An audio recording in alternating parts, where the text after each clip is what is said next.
Le président américain Donald Trump et son épouse ont été diagnostiqués positifs au coronavirus. Il est aujourd'hui sorti de l'hôpital militaire Walter Reed après y avoir été hospitalisé pendant 3 jours. Selon un analyste de la Chine, cela pourrait l'inciter à adopter une attitude encore plus stricte face aux menaces causées par le Parti communiste chinois. Une alerte attire une fois de plus l'attention sur la crise alimentaire potentielle en Chine, et d'autres signes inquiétants apparaissent. Les foules dans les lieux touristiques à travers la Chine suscitent l'inquiétude, ceci alors que les cas d'infection continuent d'augmenter. Les citoyens chinois parlent d'hôpitaux de fortune pour combattre le virus du Parti communiste chinois, mais les médias locaux n'en parlent pas.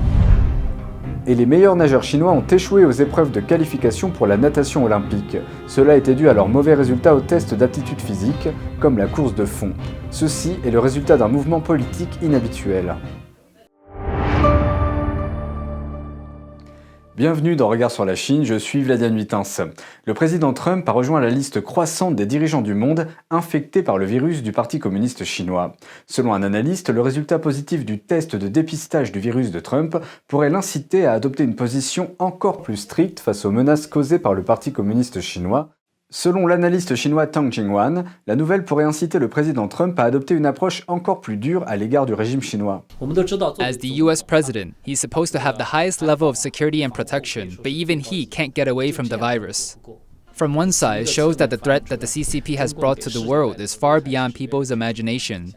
En mai, l'administration Trump a publié un nouveau rapport détaillant son approche stratégique à l'égard de la Chine.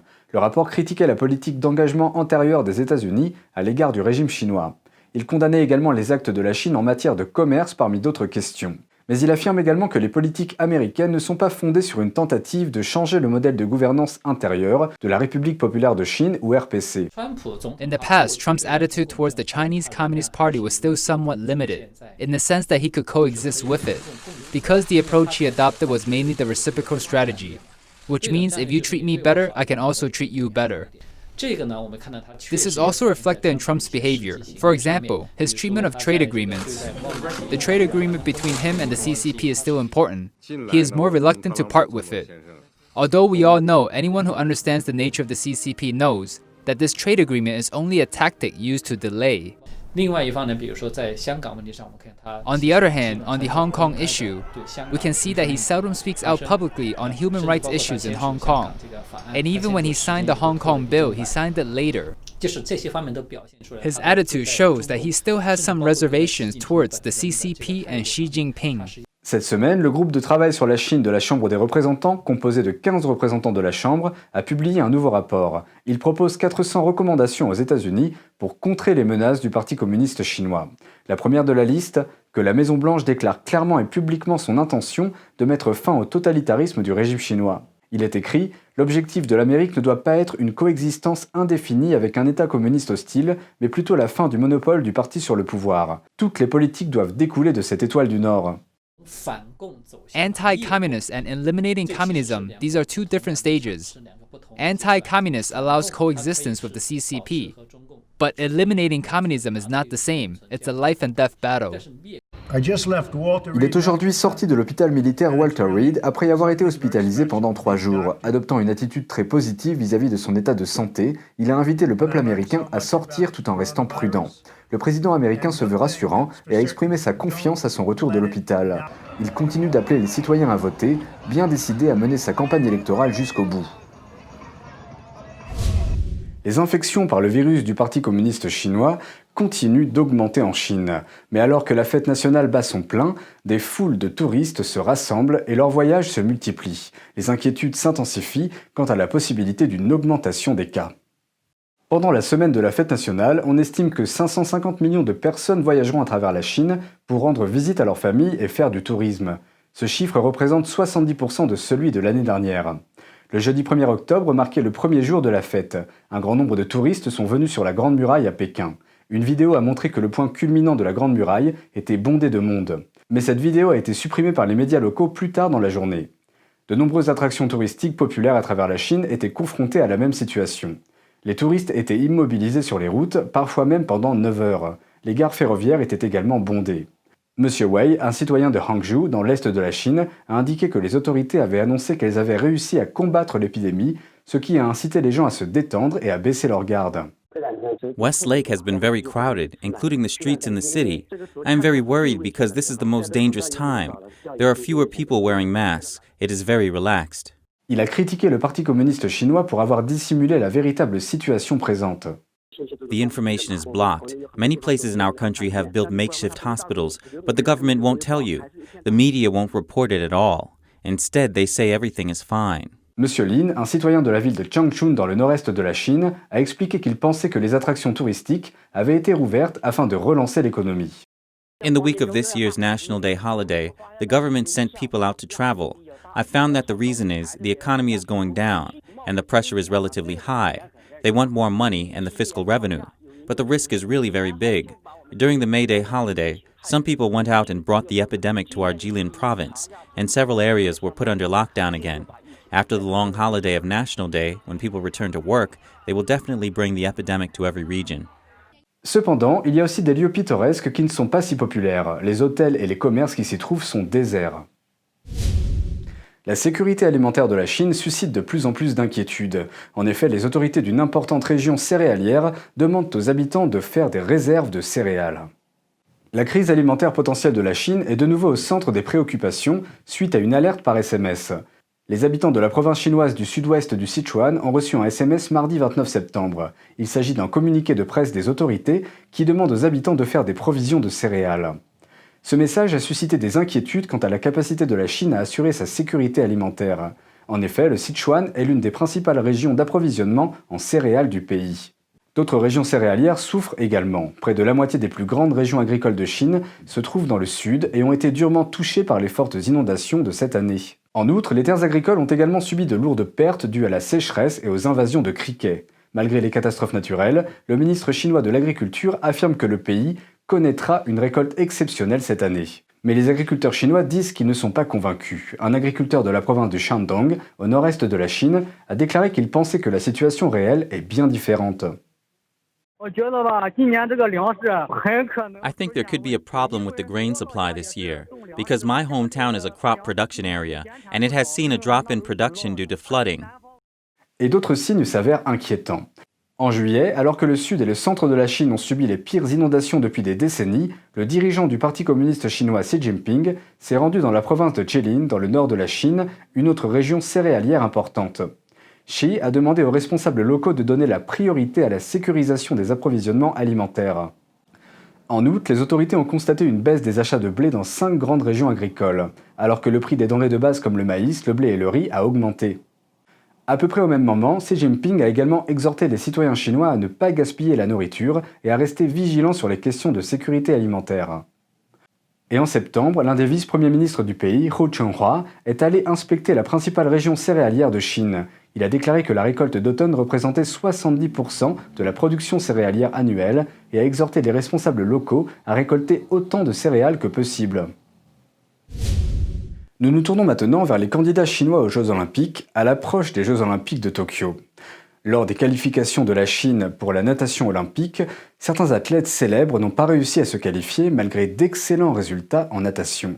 Certains d'entre eux avaient même remporté des médailles olympiques au cours des années précédentes. Ils auraient été rejetés après avoir obtenu de mauvais résultats aux tests d'aptitude physique, comme la course de fond. Mais les nageurs n'ont pas été les seuls affectés. Les joueurs de badminton, les athlètes, les escrimeurs et même les joueurs d'échecs devaient également passer des tests d'aptitude physique. En raison de ce nouveau règlement, 2 championnes du monde d'escrime ont été exclues de la compétition dès les premières étapes des qualifications. Un autre athlète, qui s'était classé 3e au triple saut masculin aux derniers Jeux Olympiques, n'a pas non plus réussi à se qualifier. En revanche, l'athlète ayant obtenu le plus mauvais score lors des qualifications au cours des championnats nationaux de gymnastique a terminé à la 5e place. Cela est dû au fait qu'il a reçu un bon score lors des tests d'aptitude physique. Étonnamment, la réglementation des tests d'aptitude physique a en fait ses racines dans la politique.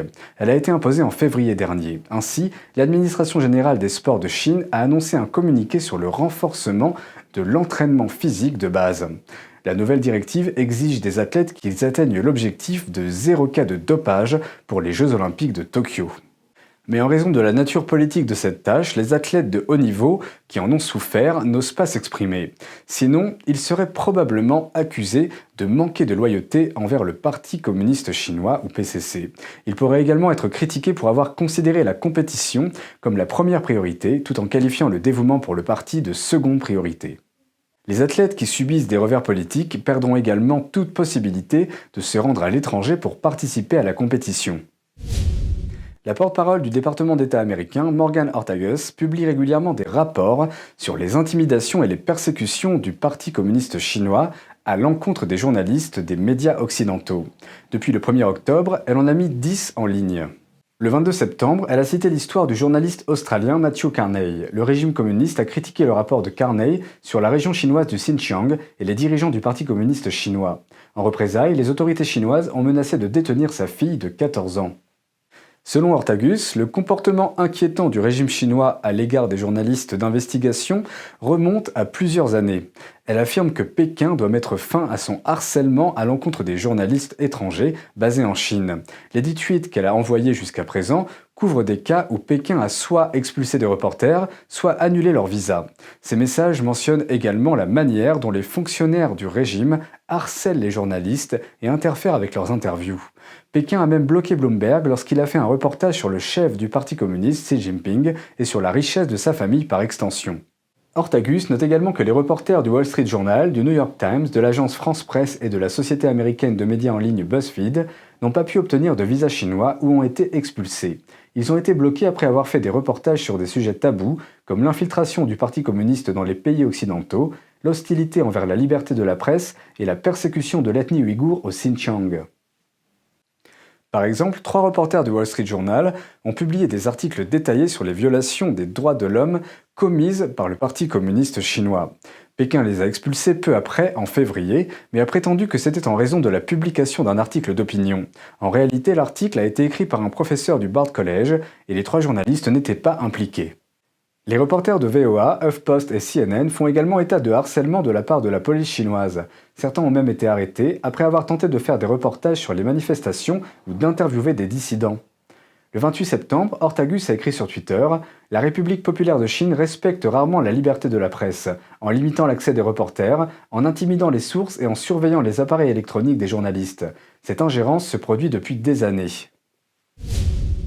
Lors d'un sommet européen en face-à-face à Bruxelles, la chancelière allemande Angela Merkel a lancé un appel à la Chine vendredi dernier. Elle a déclaré que tout accord d'investissement entre la Chine et l'Union européenne doit impliquer une réciprocité. Elle a ajouté que les entreprises européennes devraient bénéficier des mêmes libertés pour investir en Chine que les entreprises chinoises en Europe. Elle a également noté que, je cite, « Si la partie chinoise n'accorde pas d'accès au marché dans certains domaines, cela signifiera naturellement que l'accès au marché européen sera également plus restreint. » C'est la 2e fois cette semaine que Mme Merkel a exprimé une position ferme à l'égard du Parti communiste chinois. Mercredi 30 septembre, elle a accusé le régime communiste chinois pour ce qu'elle a appelé son traitement mauvais et cruel des minorités en Chine et a exprimé sa profonde inquiétude vis-à-vis de la répression de la dissidence à Hong Kong. Un nouveau rapport indique que les télécoms britanniques avaient dû prendre des mesures extraordinaires l'année dernière suite à la menace qu'un kit de Huawei représentait pour la sécurité du Royaume-Uni. Une vulnérabilité d'importance nationale a été découverte dans l'équipement à débit élevé de Huawei. Le Centre de la cybersécurité nationale de la Grande-Bretagne, ou NCSC, a forcé Huawei à modifier le code et la sécurité avant que le kit ne puisse être exploité. Mais la tentative de Huawei de réparer le problème a créé un autre problème majeur dans le système. Avec suffisamment de connaissances et d'accès, un hacker peut s'introduire dans le trafic des utilisateurs et même reconfigurer les éléments du réseau. Le gouvernement américain a averti à plusieurs reprises que l'entrée de Huawei dans les réseaux britanniques risquait de donner à Pékin une porte de derrière pour espionner les communications britanniques. Et c'est tout pour aujourd'hui, merci d'avoir suivi Regard sur la Chine, on se retrouve demain pour une prochaine émission. N'hésitez pas à réagir, à commenter ou à vous abonner à la chaîne YouTube. Si vous êtes déjà abonné, vous pouvez cliquer sur le symbole en forme de cloche pour être tenu informé en temps réel de la publication de nos vidéos. Très bonne soirée et à bientôt.